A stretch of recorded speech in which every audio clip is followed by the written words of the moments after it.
Hey people of the world, it's EDDBUD here. Welcome to my strange corner of the interweb, where we focus primarily on running in a straight line with fabric, foam and rubber strapped to our feet. I've been testing out the friendly ASICS NOVABLAST 2 over the last few days, which is a shoe that I'm really warming up to. Today I'm going to compare it against a few recent contenders that have passed through the shoe sanctuary to try and figure out where this crazy shoe fits into it all. Let's get to it.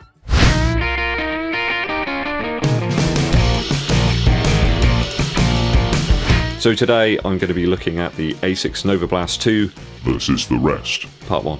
This is a shoe I picked up with my own Earth credits. It's not something that's been sent to me, and thus you have my honest views as usual. First shoe to compare the NOVABLAST 2 to is the Invincible Run from Nike. The NOVABLAST 2 and the Invincible Run have a similar squash in their midsole foam. But I've got to be honest, I find the NOVABLAST 2 a tad more stable in the midfoot than I did the Invincible Run. It feels less like I'm disappearing into the midsole foam like some sort of vortex. At pace, that feeling went away for me a little bit in the Invincible Run, but certainly at more daily, sustainable paces, it felt like I was in quicksand. I think the NOVABLAST 2 perhaps has a slightly more comfortable range of paces within the midsole. I'm not sure, perhaps I'd want to run very fast, sustained miles over a longer distance in the NOVABLAST 2, but I don't really think that that's its intended use case anyway. I think in terms of traction, the Nike wins, hands down. Those lugs on here were fantastic and really do ensure that the shoe can be used on a variety of different terrains. That isn't really something I'd want to do with the NOVABLAST 2. I found that loads of stones actually getting picked up just between where the foam and the rubber meets. Plus you've got that huge section that's carved out here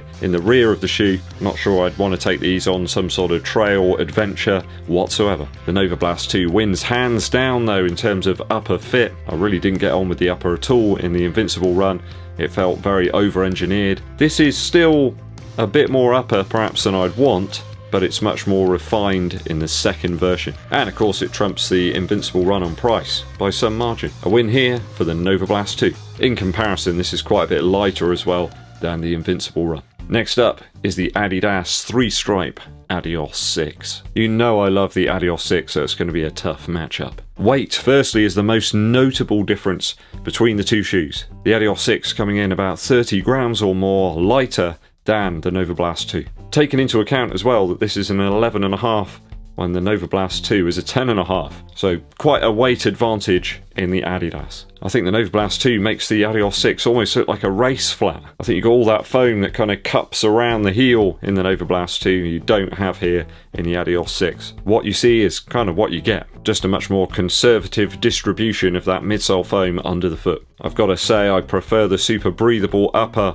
on the ADIOS 6 compared to the NOVABLAST 2. It's just a little bit more flexible and less present on foot. I think at race paces the ADIOS 6 feels a lot more natural to me. I feel like the NOVABLAST 2's abundance of cushion there does hide the necessity for really good form, whereas with this shoe you can focus on form a little bit, obviously your stride and your foot strike as well. It really does reward you, this one, for a good mid to forefoot strike. Don't get me wrong, the NOVABLAST 2 can handle pace, no problem, but I'm just not sure I'd want to run a whole bunch of miles in a row at those higher paces in the ASICS shoe. Big win for the ADIOS 6 in terms of the outsole as well. Those fins here really do provide some great grip on pretty much all surfaces that I've tried it out on, aside from grass. A touch cheaper as well, which is a big boon. So I think if I had to have one, probably pick the ADIOS 6 over the NOVABLAST 2. Fortunately though, I don't have to have just one. I'm very thankful for that, but my wife probably is not.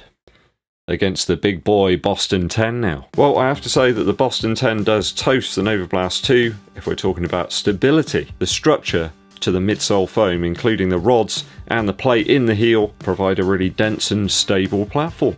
That's what you're looking for. The Boston 10 comes in a little bit heavier than the NOVABLAST 2, but I found at pace the shoes differ a great deal. You got the NOVABLAST 2 with the squash and squeeze, and the Boston 10 that more rolling flavour. In fact, I found the Boston 10 underfoot and through the foot strike a little bit similar to the Saucony Endorphin series and also the ASICS Glide Ride. Boston 10 actually felt a lot more successful for me over a longer distance and that is something that I don't really feel the NOVABLAST 2 fitting into.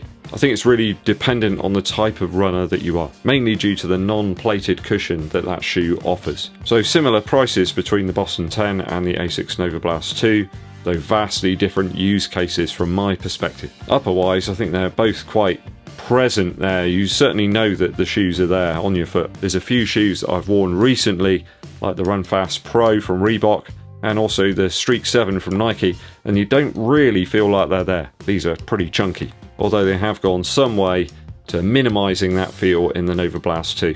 The upper changes are going in the right direction. If I had to have one, I think I'd pick the NOVABLAST 2 over the Boston 10. I just sacrificed my long run for a while.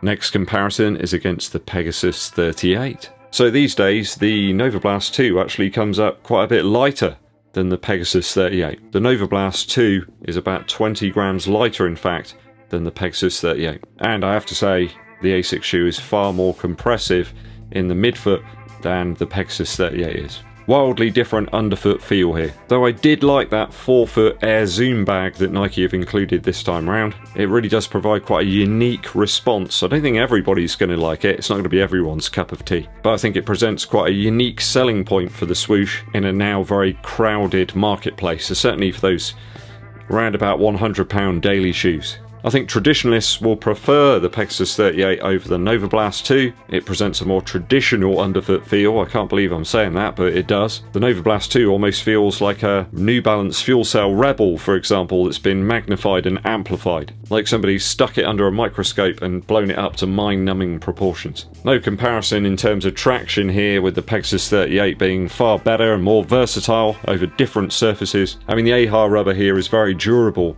but it really doesn't have the same grip that you'll find on the Pegasus 38. I do think the heel section of the NOVABLAST 2 does look a little bit like something you might see in the quantum realm within those Ant-Man films. What do you reckon, guys? The deeper lugs across most of the underfoot surface area on the Pegasus 38 make it a better bet for multi-terrain adventures. I gotta say here, I still prefer the Nike shoe over the NOVABLAST 2. I think from a versatility point of view, you can practically use this for just about anything. As I mentioned earlier, I'm not sure I'd want to use the NOVABLAST 2 on a very long run. I think it would be a bit punishing on the ankles as your form started to leave you later in the run. Though I'm a little bit worried about the ever-increasing weight and stack height of the Pegasus line, especially after some of the recent pictures that I've seen of the supposed Pegasus 39. It's not looking too hopeful. Last comparison today is against the Velocity Nitro from Puma. Very little in it weight-wise here, with the Puma just being very slightly lighter, though it does prevent a slightly firmer ride due to that EVA piece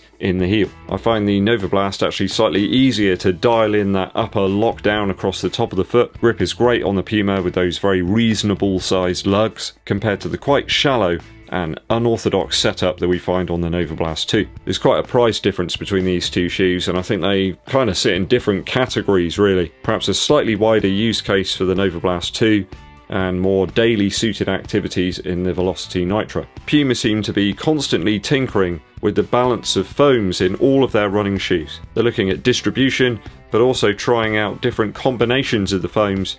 We see that in that new Magnify that they've released. I don't think they found the perfect combination yet, and I did feel that this one was a little more harsh perhaps in the heel with that EVA wedge. As such, if I needed to pick between one of these two shoes, I think I'd shell out the extra earth credits and grab the ASICS NOVABLAST 2. Reasons behind that are its propulsion at pace and also its more usable nature at those slower speeds. Someone did mention to me that their pair of the NOVABLAST 2 don't have the pull tab on the heel, which is kind of strange. Obviously not all NOVABLAST 2s are the same. Hope you've enjoyed this matchup, guys. I will have a second round of comparisons against the NOVABLAST 2 in the coming days. Let me know your thoughts and opinions on the shoe down in the comments.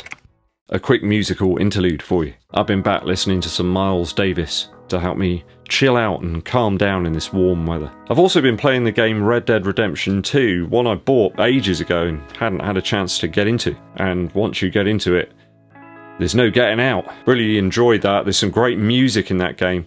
And that led me back to this Miles Davis album. The track Flamenco Sketches really does have that same sort of vibe and atmosphere that I've been enjoying in Red Dead Redemption 2. Come to think of it, that game has made me get my Fender Jaguar out again as well.